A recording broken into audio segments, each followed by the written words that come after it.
Craving the perfect holiday snack? Check out Farmer Bill's Biltong. Think beef jerky, but better. No sugar, no preservatives, just pure animal protein goodness. Crafted from premium grass-fed beef or bison and air-dried to perfection, Farmer Bill's Biltong is nutrient-packed, energy-dense, and perfect for an on-the-go treat or a standout snack for your next party. My favorite is the original bison, but the other flavors like the original beef, smokehouse, and spicy chili had me second-guessing that choice more than once. Visit FarmerBillsProvisions.com to grab a 1-pound slab or a variety pack and use code BIZBIT10 for 10% off. Farmer Bill's Biltong, don't be the 2-liter guy at this year's Christmas party. Welcome to the Business Bitcoinization Show, the show dedicated to helping you enrich your life and grow your business with Bitcoin, the hardest money on planet Earth. I'm your host, Josh Friedeman, and our guest today is Jason Wrich, who is a first-generation regenerative cattle rancher, raising Black Angus cattle in a holistic and sustainable way from conception to plate. He uses the power of nature to provide a nutrient-dense, pure animal protein direct to consumer and helps consumers leverage their Bitcoin for food security. I think you're going to enjoy our conversation today. But before we go to our interview, we have this week's Bitcoin Meetup Spotlight, and this week it's Bitcoin Charlotte, where plebs become family. Bitcoin Charlotte hosts socials and educational events for the Charlotte community to learn about Bitcoin. Their intention is to connect in person for networking, education, and fun. They're hosting their second annual Halloween event, October 21st through 22nd, which is a Bitcoin-only celebration. It's designed to unite everyone around the idea of self-sovereignty through education, play, and community. If you hold Bitcoin, are curious about Bitcoin, or just want to have some fun, Halloween is for you. The multi-day event will consist of a cattleman's feast with the Beef Initiative, speakers and workshops taught by Bitcoin Charlotte, and an epic costume party where everyone dresses as Satoshi Nakamoto. The party will have a band, DJs, karaoke room, and more. You don't need permission to be your own bank, and you don't need permission to have fun. Check out halloween.party for more info and tickets, and you can find Bitcoin Charlotte at bitcoincharlotte.org or on Twitter at Bitcoin_CLT. Those links are in the show notes below, and if you're not in the Charlotte area, you can always find Bitcoin meetups near you by downloading the Oshi app, and if there are any businesses in your area that accept Bitcoin, you can also probably get discounts with Oshi. Now, we're going to get to our interview with Jason right after this. Business owners, unlock the benefits Bitcoin has to offer your business with the Bitcoin for Business Quick Start Guide. This 27-page guide highlights the 6 ways you can grow your business with Bitcoin. Check it out in the show notes. Jason, welcome to the podcast. Thank you so much for having me. I'm just glad to be here. So I like to start off every single interview with a few questions that help us to get to know you just a little bit better and give us some insight for our own lives. So you ready for these? Absolutely. When and how did you learn about Bitcoin? So I originally was introduced to Bitcoin by a family member of mine. He is a Bay Area financial guy. And when he first told me about it, I had never heard of it before. And I thought he was absolutely crazy. But of course, that orange pilled me and started me down the rabbit hole. And so when I was looking at it then, Bitcoin was about $900 on a big run. But I still didn't understand it, still didn't fully believe how powerful it could be. So I started reading about it and learning more about it. And then around 2019 is when he hit me up again and asked me like, hey, what have you looked at? Have you looked into this? What do you think about it? And then that's when I really, truly started looking at adoption. So it was everybody that has looked at it and then gone back into it later is like, well, I wish I'd have bought some back then because I'd be in a different place now. But that seems like a pretty common story. Yep. What's an insight or fact about Bitcoin that you wish that everyone understood? One of the biggest things is ease of use. So many people are afraid of anything digital or anything that has to do with technology. And what I do so oftentimes is when I'm talking to a fellow farmer or rancher about it, I will help them set up a wallet. I will send them some Bitcoin and help them transact in it just so they can see how easy it is and how seamless it is. Everything that's been built on the back of it continues to grow with how easy, the ease of use. because that's generally what is the hang up for adoption, no matter what it is if it's difficult to do, nobody wants to do it. And that's probably the thing that I preach to as many people as I can, is just how user friendly it is, especially with everything that's been built, on the backs of it in the recent years. So that's probably the strongest thing. And then, of course, from my point of view, I mean, between store of value and media of exchange, it's super handy on many levels. Number one, transaction fees are super low. And number two, it's peer to peer. So you can keep, the powers that be that don't necessarily need to know all of your business kind of out of it. And you don't have to set up an account. There is no names, emails, any of that stuff. And so you can transact. If you don't want someone to know, you look at countries that are doing like these, consumer credit scores.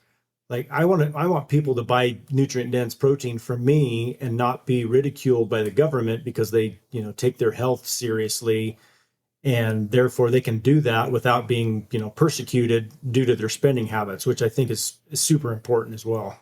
What's the Bitcoin resource you most recommend to other people? Well, that's an amazing thing with the tribe that I'm part of, is we have a lot of resources, from everything from the transactional portion of it to the custody portion of it to the mining portion of it. I can reach out to so many of our friends and colleagues in the Beef Initiative and have that one-on-one white glove concierge type of conversation with them. So it would be really hard for me to necessarily point in one direction, but there are so many great books that you can, read if you want hard paper, copy books, or you can get on Bitcoin Twitter and follow some of those people, and they have ebooks and blogs and vlogs to walk you through any portion of it to help you understand whatever part of it that you seem to be having a hard time with. Beyond Bitcoin, what is some sort of idea or resource tool that's been helpful to you or your business recently? Wow. I've termed a phrase observational science.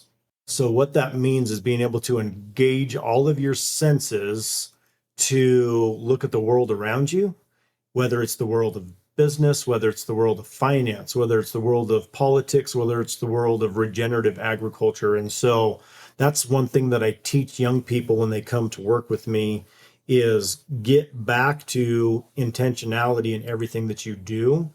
So unfortunately for me, or fortunately for me and unfortunately for other people, we've been trained to farm out so much of those critical thinking skills out to someone else. Like you rely on your educator, you rely on your physician, you rely on the talking heads on TV to make those decisions for you. Whereas for me, I'm empowering other people to use your own mind and your own senses to help direct you in your life and how to improve your life.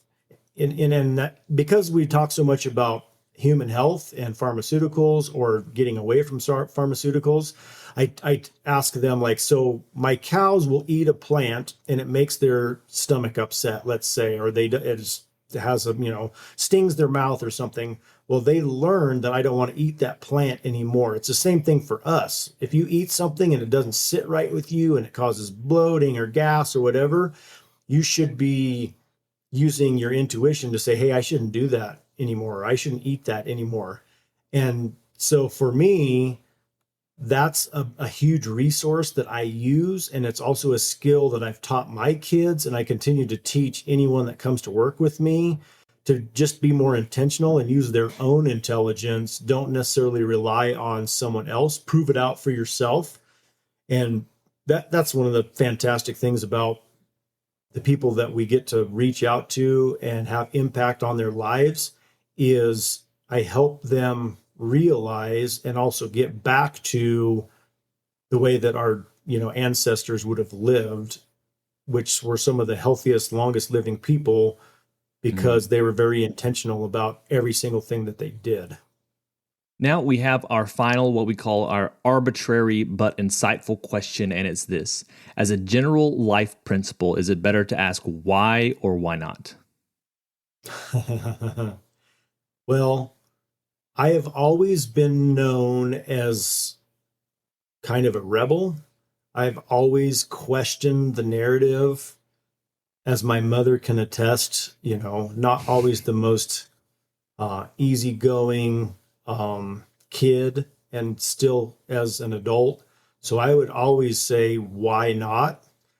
And that's because I've had multiple people throughout my life saying, oh, well, you'll never do that, or that won't work. And I always follow that up with challenge accepted, and live my life to prove them wrong. And 9 times out of 10, I'm completely successful with that, just out of sheer will. Meet Linkster, your premier Bitcoin-focused advisor. Linkster caters to businesses, institutions, family offices, and high net worth individuals. They merge your unique financial goals and needs with Linkster's Bitcoin expertise to craft your own sustainable plan to preserve and grow the value of your hard-earned profits and retained earnings. At Linkster, it's not just advice, it's tailored execution. Connect directly with the founder by visiting linkster.com. That's LYNCSTER.com. Linkster. Secure your future with Bitcoin. Today's episode of Business Bitcoinization is proudly brought to you by Velis Commerce, where the future of business technology meets Bitcoin. As we journey through the era of Bitcoin and its transformational impact on businesses, there's one name that stands out: Velis Commerce. Whether you're looking to build a cutting-edge website, a seamless mobile app, or custom software, Velis is your go-to team. They've been diving deep into the world of Bitcoin since 2014, making them one of the most experienced groups for integrating Bitcoin and Lightning payments into a variety of digital platforms. But here's what truly sets them apart. Velis Commerce doesn't just build. They bring a wealth of knowledge to ensure your project's success from day one. Their team understands the nuances of Bitcoin, ensuring that your business stays ahead of the curve. And for all business Bitcoinization listeners out there, Velis Commerce is offering a free consultation to kickstart your project the right way. So if you're ready to future-proof your business in the coming age of hyper-Bitcoinization, head over to veliscommerce.com or reach out on Twitter at veliscommerce. Let's make sure your business thrives in the Bitcoin era. Well, Jason, we're here today to talk about your work as a regenerative rancher. I want to hear about your business in just a second, how Bitcoin incorporates into it. But first of all, I know that you were involved at the Beef Initiative's recent event in Georgia in September, and I want to hear a little bit about your thoughts on the event and your role in the gathering across that weekend. Well, I'll tell you what, having the opportunity to spend some one-on-one time with Will Harris is amazing. He is a very intelligent and eloquent and true Southern gentleman. And what he and his family has done there in Bluffton, Georgia is, as he deems, it's not scalable, but it's highly you can replicate it very easily on whatever your scale is. And so by us having that as our setting and the backdrop of the education that we received, it was a fantastic experience. The previous gathering was here at our ranch in Crawford, Colorado, and it was amazing to see how many people trekked all the way out to the middle of Colorado and then made the time to then go to Bluffton, Georgia as well.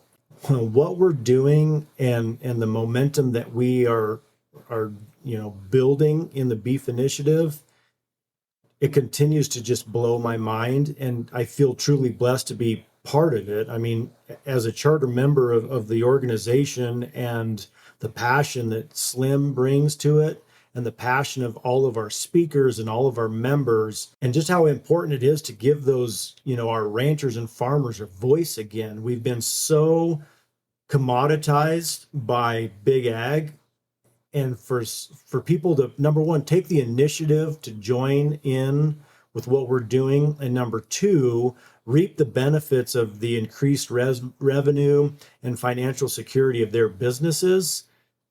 It's been a long time coming. It really has. And the food was exceptional. Everything that we ate had been raised on white oak pastures. Beef, pork, lamb, duck, all the vegetables, everything had been grown there. And that's a thing that I preach to everyone, is you should eat food that's grown in the soil where you live, that's breathed the air that you breathe, because you're all part of the microbiome. And to be able to have that kind of wholesome conversation, education, and food, and the weather was beautiful. Will Harris said, you guys showed up at the perfect time. The weather is perfect. I mean, it was cool and dry, for Southern Georgia standards. And it was a blessing to be involved. It's a super busy time of year for us.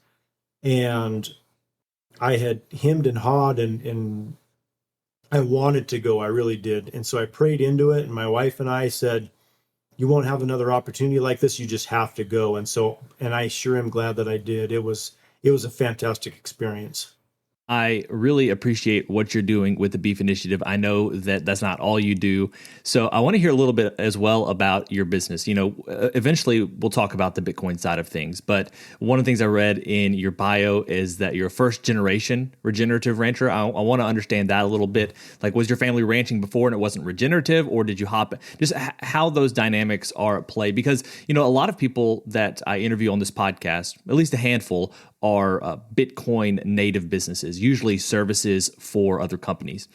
And that's great. But there are a lot of people that, and this show is really for business owners who already had a business and they're beginning to incorporate Bitcoin into it. And I want people to hear from others who are doing that same thing. So could you share with us a little bit of your journey into regenerative ranching, even like before Bitcoin? And then maybe if you wanted to just let us know how you began to incorporate Bitcoin into what you were already doing. Absolutely. So we're a first generation cattle ranch operation. I was raised in town, and so therefore my dad is a freshly retired underground coal miner, and so I grew up in town, and I always had a love of animals. My maternal grandfather, so Albert Martinez, had a small family farm in a little town about an hour from where we lived, and so he had horses and cows and pigs and goats and sheep and you name it, chickens and all of that stuff. And so I would go help them during haying season during the summer, which that really planted the seed for agriculture and the agrarian life. And he did it the way that his father and his grandfather did. So it was what was regenerative, because you couldn't afford to buy all the synthetic inputs that so many farmers and ranchers use now.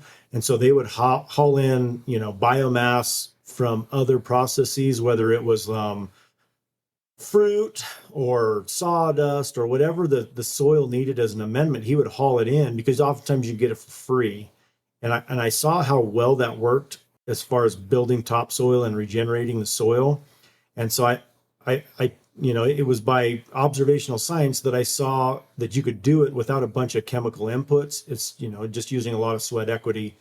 So I was in the Marine Corps, did 4 years in the Marine Corps and moved back home. And I went to work in the coal mines as well. And my mother-in-law and father-in-law have a ranch, and that's actually where we live, is now on my mother-in-law's property.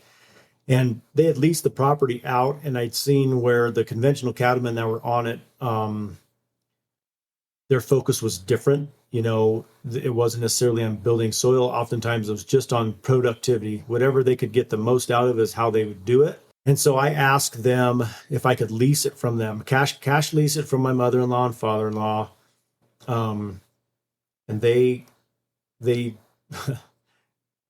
discouraged me from that. They had cattle for a short amount of time, and it was just not profitable because they had ran it as a conventional cow-calf operation. And I said, well, I have some ideas. I have some suggestions. If you'll let me, we'll try and incorporate some of these new processes, which were new on the scene, but they weren't new to me because I'd seen my grandfather do them for years.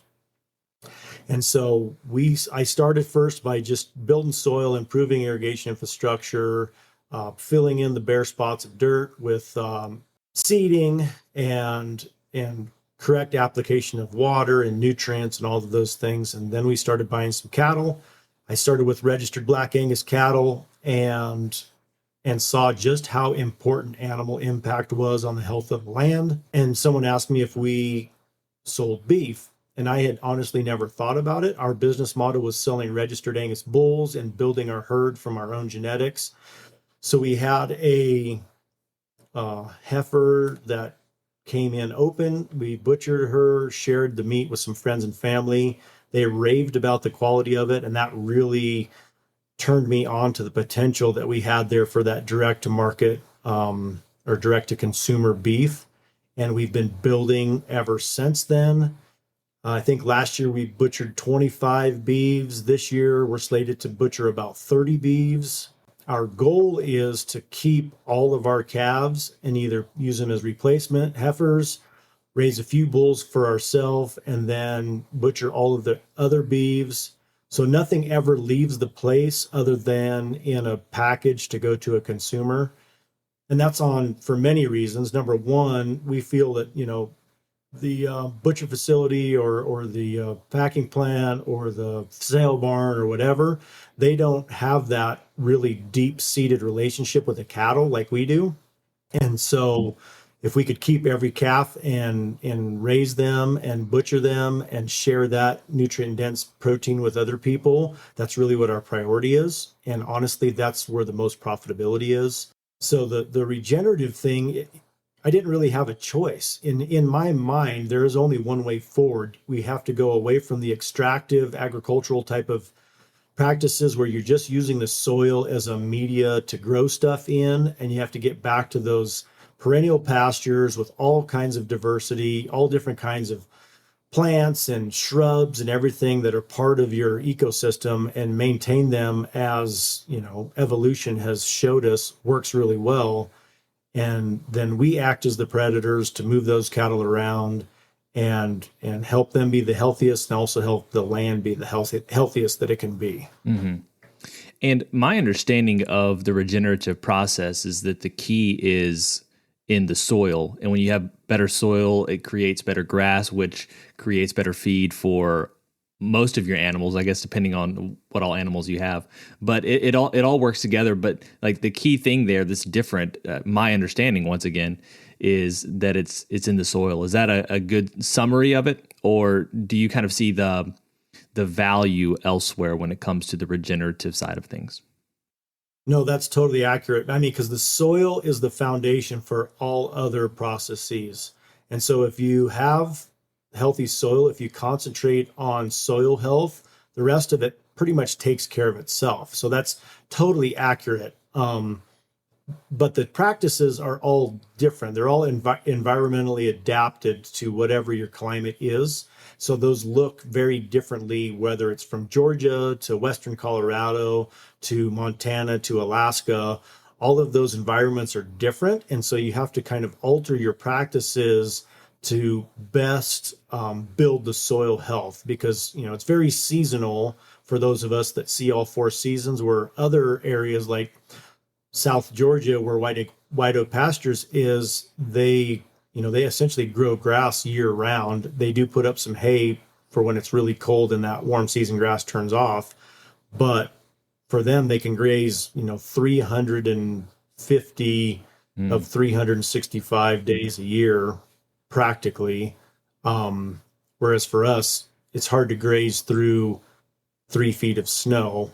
And Sure. so you have to kind of change your practices to make sure that your cows stay in good body conditioning and your feeder calves continue to gain weight to their optimum weight before you butcher them. Yeah. Now, a lot of people that I talk to, and for a little bit of context, I'm based in Mississippi, but based in the suburbs, so not living on land. People are very interested in regenerative ranching, and I think that it's going to continue to grow. I'm sure it's been growing for years and years and years, kind of the knowledge of how beneficial it is. I feel like maybe it's just because in the last year or so I've started to pay more attention, but I feel like more and more people are having those conversations. I'm curious if this may be, the answer may be, hey, you've backed yourself into a corner, you can't do anything about it. But I'm curious, for those who are in the suburbs, is there any way to benefit your soil to have better soil and thus a better ecosystem when it comes to, for instance, like your backyard? Is there any way to do that, or is it really you need to have these large animals who are providing a fertilization for your soil? Oh no, you totally can. And that's the thing that I preach to everyone is you have to farm for your environment. And so, for instance, when I was in town growing up and I wanted livestock, I had rabbits, and the rabbits did a fantastic job of converting yard grass into meat and wool and pets and hides. And you could just put the cages literally right on your grass and move them around every day, and they would mow the grass and then do their little rabbit manure and urine on it, and you could just see how the ground was stimulated by that interaction with animals. So you absolutely can do that in your backyard. Another thing that's worked really well for many people is have chickens in cages that are above the ground, and then, or I mean, rabbits that are in cages above the ground, and then running chickens under them, because they can scratch through the wasted hay or the wasted rabbit pellets and pick out the stuff, and then they pick the flies out of the rabbit manure that falls down onto the ground, and then you could just move that setup around, and seasonally, or if you're going to concentrate on building soil in one specific area that's going to then be your garden, and rotate those critters around to where all the urine and the feces go down and build soil, and you move them to a next place the next year. You can totally do it on whatever scale. One of the most important things that I have found, and we do wide scale composting, because when we butcher on farm, I want to compost all that offal, heads, hooves, all of that stuff, and then spread that back out on land. So when a tree trimming crew is coming through doing power right of ways, I always reach out to them, give them a business card, maybe a package of steaks, and say, hey, when you fill this truck up, come and bring it to our place. And I actually have a fresh pile of it right out in the yard that I got yesterday. And then you incorporate that as like the brown matter of your compost. And then you take your green matter, which is yard waste, clippings, leaves, stuff like that, or, moldy hay or whatever for us. And then you have your animal manure, and you mix that all together, keep it good and wet, and it makes just beautiful compost that you can use. We can either put it in our manure spreader and spread it in our fields, put it in our garden spot. And so you have all those kinds of opportunities, even in the city, like raking up the leaves and composting them in your backyard or in your garden spot. That doesn't, it's just a little bit of sweat equity, but the amount of benefits and the amount of earthworms that you'll see in no time is mind boggling. The other thing to do is put a container on your counter, and all of your fruit and vegetable scraps, take them out and put them in your compost pile as well. That's another opportunity to build soil no matter where you are. That's really interesting. Well, I appreciate you sharing that, and hopefully that is inspiration for someone listening to this podcast today. So the next question I have for you is, it sounds like you were doing great. Why add Bitcoin? I think that's where a lot of business owners are. I'm doing fine. This isn't something that I need. It seems like a lot of extra work to try to figure out. So for you, why Bitcoin? Number one, it's sound money, right? We see the fluctuations in the dollar. We see how the feds are debasing our currency. We see how our buying capacity is less and less and less all the time. I mean, you look at what stuff costs, and that's what I tell people. It's not what it costs. It's actually what your dollar is worth. It's a clear indication of how the value of the dollar continues to go lower and lower and lower and lower. Whereas what we find in Bitcoin and the backbone that it's built upon, it can't be altered, it can't be destroyed, it can't be censored. And so if you can do value for value exchange, if I can do value for value, I mean, I work very hard, I work long hours to do what I do, to produce this energy dense protein that I love to share with people, like-minded people. Why not do it in a value for value where I can exchange Bitcoin for beef? And then I can either choose to take that and convert it to fiat if I need to pay my fiat bills, or I can take and put it in cold storage, so I have multi-generational wealth that can't be censored, can't be taken away from me. And unless you know my seed phrase, nobody's going to get it. If I had gold bars in a vault, they could come and tear the door off the vault and haul the bars away. If I had money in a bank account, they could freeze the bank account. The bank account could go to zero. There's nothing I could do about that. Even if you had paper dollars. You could burn your house down and burn all your paper dollars, or they could come take them away from you. Whereas with Bitcoin, I don't ever have to worry about that. The other thing too is so many of the priorities of regenerative ag align with the hardcore Bitcoin crowd. Yeah. As far as you're looking out at something that's bigger than yourself. You're looking at something that you can literally stand on, as we are trying to make the world a better place for our children or our future children and our grandchildren.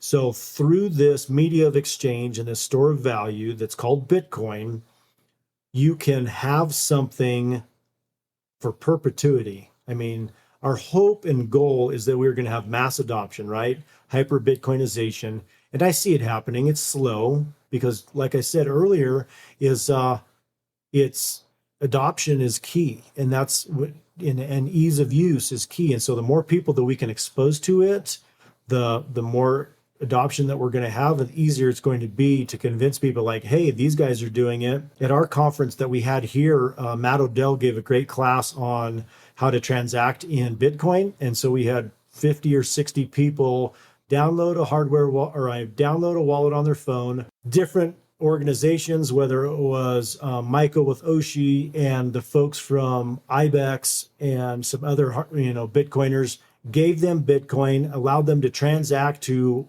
a Bitcoin address of mine, where they were able to receive Bitcoin and transact in Bitcoin. And they were able to see up on the projector screen in real time all these transactions happening, just to prove how easy it was. So it was like 50 or 60 people in 14 minutes were onboarded and shown how to transact in Bitcoin, just to prove how easy it is to use. And I think the more that we do that and the more people that we expose, just the better off that we are. And it's the same thing with what I'm doing in education as far as regenerative agriculture. Anybody can do it. If anybody truly wants to and they have the intentionality of it, I want to do everything that I can in my power to help them find where they fit in that regenerative space. Whatever it is, as far as their, like what you're talking about, backyards. I mean, I can help people set up something for that that's going to make, low input as far as time. Or I do, consulting where I help people set up intensive rotational grazings on their entire ranch, focused on water points or riparian areas, external fences, whatever it is, whatever that looks like. I work with different people to try and help them, number one, eat healthier. Number two, save the planet by doing what they can do. So many people LARP about, oh my gosh, everything's going to heck. And it's like, well, you can't change that, but you can change what you're doing. So let's be the change that we want to see and start with what we can do ourselves and then build from there. And that's what I tell everyone. It's not about them, it's about me. And you have to take, control of what you can do and make a positive change for the better. And then explain that to your neighbor. I mean, you might be a hub in your neighborhood of change, to where it's a competition whose corn is taller, their ear corn that they're growing to eat, from one fence to the next fence to the next fence, or whatever that happens to be. Because it can be done. And if you look at World War II, America, everybody had a garden in their backyard. It's just, that's how you knew that you're going to have fresh vegetables. Well, Jason, one more question before we finish up today. I'm curious, you mentioned at the very beginning, and then at the beginning of your last answer, you said the same thing. You mentioned the ease of use. For you, it was easy incorporating it into your business. You talked about earlier how Bitcoin is easy to use, and you wish people understood that. Could you recommend to any business owners listening right now what they can begin doing that's easy to get started? Well, that's the amazing thing with IBEX, right? They can incorporate their Bitcoin transaction right into your Square, point of sale thing, and it's so easy. And their technical support, whether it's Rye or Annalise, can walk anybody through, the complete novice, through how to set it up for themselves. And it is. If you can't understand that and the simplicity that it is built and how easy it is to incorporate, I don't know how I could help you, but it is seamless. And so that's the thing for me is like, if there's any businesses out there who are on the fence, go online, look it up, Ibex Mercado, Ibex Pay, and reach out to them. And one of their customer service people can literally walk you through it. And then you have the Oshi app, which, Michael Atwood and the Oshi, same thing. They can set you up for point of sale pay so easy. And if you want to do e-commerce, same thing. They can put you on their website and people can reach out to you, be directed right to your website. They'll have its own button in there to pay with Bitcoin. And it is super simple and super easy to set up. I mean, and there's lots and lots and lots of other organizations, but those are the two companies that I work with. And I love both of them. All of those people are just fantastic to work with. Well, Jason, I really appreciate you sharing today. If there's anything else on your mind, please share that with us as we're closing out today, as well as where people can go to find out more about what you're doing and to get in contact with you if they're interested in, asking any follow-up questions or just staying in touch in the future. Absolutely. So one thing that I want everybody to be just aware of is my priority is for people to get out and be intentional about sourcing their pure animal protein. So, my slogan is get out and shake your rancher's hand or know your rancher. And so people need to get back to like where their roots are from. We were all agrarian at one time. We had to be able to raise our own food. So that's one of the things that we're doing through the Beef Initiative. We have a fantastic list of producers that have become part of the Beef Initiative. And so search by state and find someone that's in your state and reach out to them and see if you can source your meat from them. The other thing too is like you are only one person, right? But when you approach everything, you have to approach it like you can be the change that you want to see. And you start with your dollars. Buy stuff from the people that are doing it the way that you want to see it done. And so voting in the ballot box doesn't oftentimes work out the way that we wanted it to, but you can spend your money with a regenerative farmer, the small neighborhood chicken coop that's selling eggs, whatever that happens to be. Support the people that are doing it the way that you want it, and don't spend your money on the garbage that you don't actually need. Focus on your health through what you eat, through what you're consuming into your body, and do your best to try and limit the stuff in the middle aisles of the grocery store. It's just, that's so important, right? The other thing too is, for me, being a rancher who's very vocal, obviously I love talking about what we do. There are many of them who are not, and they're afraid to talk to you. Whereas if you approach them with love, respect, and reach out to them, you can be the person who puts plants the seed of Bitcoin in their mind, and that may help them get out of the rut of where they've been in for generations, where they're just indebted to the bank or they're indebted to the fertilizer dealer, seed dealer, whatever that happens to be. I empower everyone to reach out, shake their rancher's hand, and just try and become part of this community and get back to where our food comes from, which unfortunately, I hate to break it to everyone, it doesn't come from the grocery store. It's either grown on the ground or it grazes on the ground. So that's, shake your rancher's hand. Absolutely. All right, Jason, thank you so much for your time today, for sharing your wisdom with us. It's been a pleasure. Thank you. And I mean, I'm on Twitter, so Beef Bees and Bitcoin or at Jason Wrich. We are having a new website built out right now. It should be online sometime next week. And eat beef. That's all I can say. All right, friends, it's a wrap. Thanks so much for listening to this episode of the Business Bitcoinization Show.